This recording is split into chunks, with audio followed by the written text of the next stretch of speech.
ఉత్తరప్రదేశ్లో భారతీయ జనతా పార్టీకి సంబంధించి విపరీతమైనటువంటి మద్దతు ఉంది. ఎందుకంటే ఏది అప్పట్లో 74 ఆ తర్వాత 68 ఈ స్టేజ్లో వచ్చినటువంటి సీట్లు అక్కడ యోగి ఆదిత్యనాథ్ లేకపోతే తమ పరిస్థితి ఏంటని భయపడుతున్నారు హిందువులు. అదే సందర్భంలో యోగి ఆదిత్యనాథ్ వచ్చాక ప్రశాంతంగా ఊపిరి పీల్చుకుంటున్నది యువత. విద్య, ఉద్యోగ, ఉపాధి అవకాశాలు, మౌలిక వస్తువులు విపరీతంగా పెంచడం, సర్వీసెస్ సెక్టార్ విపరీతంగా చేయడం అంతా చేసిన అక్కడ కుట్ర జరిగింది. మొన్నటి పార్లమెంట్ ఎన్నికల్లో ప్రభుత్వ ఉద్యోగులు అక్కడ కులపరంగా రివర్స్ గేమ్ నడిపారు, మతపరంగా రివర్స్ గేమ్ నడిపారు.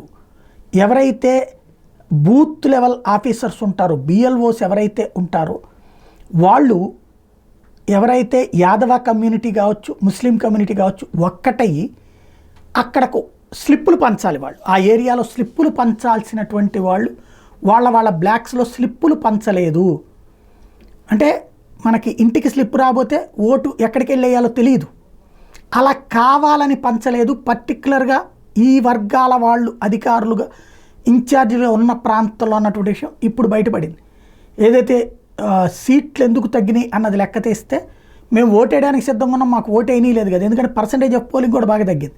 ఎందుకు అంటే ఆ సంబంధిత అధికారులు లంచాలు తిన్నయట్లేదు, ఎప్పటికప్పుడు కంట్రోల్లో పెడుతున్నాడు, యోగి ఆదిత్యనాథ్ని దించాలని అక్కడ ప్రభుత్వ ఉద్యోగులు సంకల్పించారు, కుట్ర పన్నారు అనడానికి సాక్ష్యమైంది.